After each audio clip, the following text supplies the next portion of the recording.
राधे राधे दोस्तों, आपका फिर से स्वागत है मेरे YouTube चैनल राधे श्याम में। आज हम आपको मृत्यु की पराजय, ये एक नई किताब है, नया एक ग्रंथ है, उसको सुनाएंगे जिसमें आप नई नई चीजें सीखेंगे। लेकिन ये शुरू करने से पहले मेरी आप सबसे विनती है कि आप मेरे चैनल को सब्सक्राइब, लाइक और शेयर जरूर करें ताकि हम आपके लिए और अच्छी अच्छी पुराने ला सकें। राधे राधे दोस्तों, आपका फिर से स्वागत है मेरे YouTube चैनल राधे श्याम में। आज हम आपको आगे की कथा सुनाते हैं। क्या क्योंकि भौतिक प्रकृति के नियमों के अंतर्गत अभी भी इसका सहता विकास हो रहा है। चेतना में बड़े चढ़े मनुष्य ही अपने कर्मों के लिए उत्तरदायी हैं, किंतु सारे मनुष्य दंडनीय नहीं हैं। जो लोग महान पुण्य कर्मों में लगे हैं वे दंड की परिधि से बाहर हैं। केवल वे लोग जो पाप कर्मों में लगे हुए हैं वे दंडनीय हैं। अतएव विष्णु दूतों ने उस कसौटी के विषय में विशेष पूछताछ की, जिसके आधार पर यमराज यह निश्चय करते हैं कि कोई दंडनीय है और कौन नहीं। किस तरह किसी के विषय में निर्णय लिया जाए, अधिकार का मूल सिद्धांत क्या है, ये वे प्रश्न थे जो विष्णु दूतों ने पूछे। यमदूतों को लगा कि हम निर्दोष हैं, क्योंकि हम यमराज के आदेशों का पालन कर रहे हैं। यह स्वयं यमराज तो दोष रहित है ही, चूंकि मजिस्ट्रेट को कानून का उल्लंघन करने वालों को दंड देने का निर्देश देना पड़ता है, तो इसका अर्थ यह तो नहीं है कि वह मजिस्ट्रेट अपराधी है, वह तो सरकार का प्रतिनिधि है। इसी तरह यद्यपि यमराज को नरक क्षेत्र का अधिकार मिला हुआ है और उन्हें सारे पापी लोगों से निपटाना पड़ता है, किंतु वे कृष्ण के शुद्ध प्रतिनिधि होते हैं और अपने स्वामी के आदेश को कार्य पूर्ण रूप देते हैं। पुलिस के सिपाही से आशा की जाती है कि वह यह जाने कि कानून क्या है और कानून भंग करने के लिए किनको पकड़ा जाए। यदि वह हर एक को पकड़ता है तो वह स्वयं अपराधी है और उसे कानून पालन करने वाले नागरिकों को नहीं पकड़ना होता। इस तरह से यमदूत हर किसी को यमराज के दरबार में नहीं ले जा सकते। वे केवल अभक्तों को उनके पाप पूर्ण कृत्यों के हेतु दंड देने के लिए ले जा सकते हैं। यमराज ने यमदूतों को विशेष रूप से आगाह कर रखा है कि वे वैष्णवों के पास न जाएं, किंतु अजामिल अत्यंत पापी रह चुका था, इसलिए यमदूत यह नहीं समझ पाए कि उसे अपराधी क्यों न माना जाए और दंड देने के लिए यमराज के पास क्यों न ले जाया जाए। इस भौतिक जगत में दो श्रेणी के लोग हैं, वे जो ईश्वर के सेवक हैं देव या असुर कहलाते हैं, और वे जो माया के सेवक हैं असुर कहलाते हैं। किंतु वैकुंठ में केवल एक श्रेणी है, क्योंकि वहाँ के सारे निवासी ईश्वर के सेवक हैं।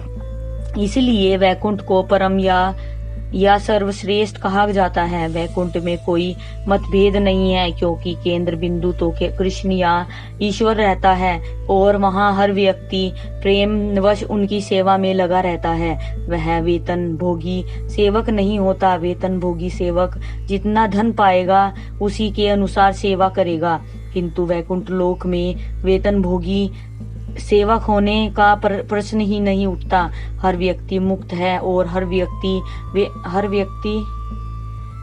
भगवान के ही समान ऐश्वर्यवान है, फिर भी हर व्यक्ति सेवक है। भौतिक जगत में लोग आवश्यकता वश सेवा करते हैं, किंतु वैकुंठ में हर व्यक्ति प्रेमवश सेवा करता है। वहाँ किसी वस्तु की आवश्यकता नहीं रहती, क्योंकि वहाँ हर वस्तु पूर्ण है। ब्रह्म संहिता में कहा गया है कि वैकुंठ में कल्प वृक्ष होते हैं जो मनवांछित फल देते रहते हैं, फल देने वाले हैं। भौतिक जगत में हर एक पर सेवा कार्य थोपा जाता है। यदि वह सेवा न करे तो भूखों मर जाए। जहाँ तक कि इस राजा को भी कार्य करना पड़ता है, निर्धन व्यक्ति की तो बात ही क्या। भगवान के निर्देशन में माया सबों को कुत्ता बनाकर नचाती है। स्वामी कहता है नाचो, और कुत्ता नाचता है, क्योंकि वह जानता है कि यदि वह नाचेगा नहीं तो भूखों मर जाएगा। चाहे भौतिक जगत हो या वैकुंठ जगत, हर व्यक्ति सेवक है। किंतु यहाँ पर लोगों का यह भाव होता है कि वे स्वामी है, परिवार का मुखिया। सोचता है मैं अपनी पत्नी तथा संतानों का स्वामी हूँ, किंतु तथ्य तो यह है कि वह अपने परिवार के हर सदस्य की सेवा कर रहा होता है।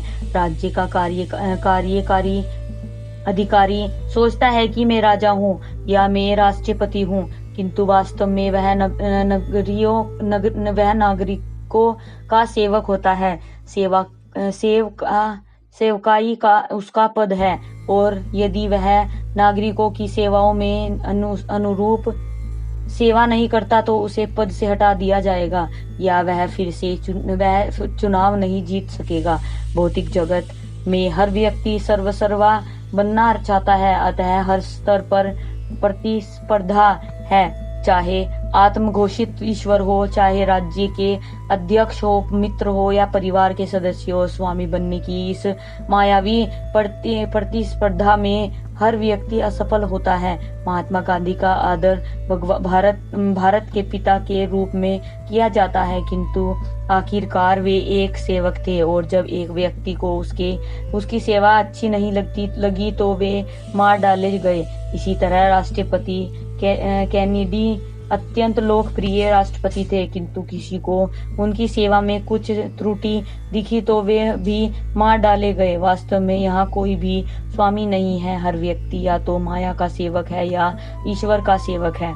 हर व्यक्ति को सरकारी नियमों का पालन करना होता है, किंतु माया के वशीभूत होकर अपराधी यह सोचता है कि मैं सरकारी नियमों को नहीं मानता, किंतु जब वह पकड़ा जाता है तो उसे कारागार में सरकारी नियमों का पालन करने के लिए बाध्य किया जाता है। उसके पास और कोई चारा नहीं रहता। इसी तरह हम सारे लोग ईश्वर के सेवक हैं, किंतु असुरी लोग ईश्वर या ईश्वर के नियमों की परवाह नहीं करते।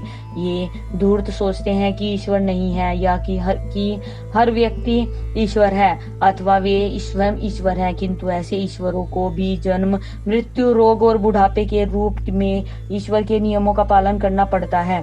केवल वे पुरुष ईश्वर को सेवा करने से इनकार करते हैं जो पूरी तरह से मोहग्रस्त हैं। वे स्वेच्छा से ईश्वर की सेवा न करके माया के दास बने रहते हैं। जिस व्यक्ति को भूत प्रेत सताते हैं वह तरह तरह की व्यर्थ बातें करता है। इसी तरह जब कोई जीव माया द्वारा ग्रस्त हो रहता है या भौतिक प्रकृति के मोहमयी प्रभावों में फंस जाता है तो वह मूर्खतापूर्ण बकवास करता है, और उसे मूर्खतापूर्ण बात यह होती है कि वह अपने को ईश्वर कहने लगता है। आज की कथा हम यही समाप्त करते हैं। आगे की कथा आपको कल सुनाएंगे। राधे राधे राधे राधे राधे राधे। अगर आपको मेरी वीडियो अच्छी लगी तो बेल आइकन दबाना ना भूलें, ताकि आपको मेरे आने वाली वीडियोस का नोटिफिकेशन मिलता रहे। धन्यवाद। ओम नमः शिवाय।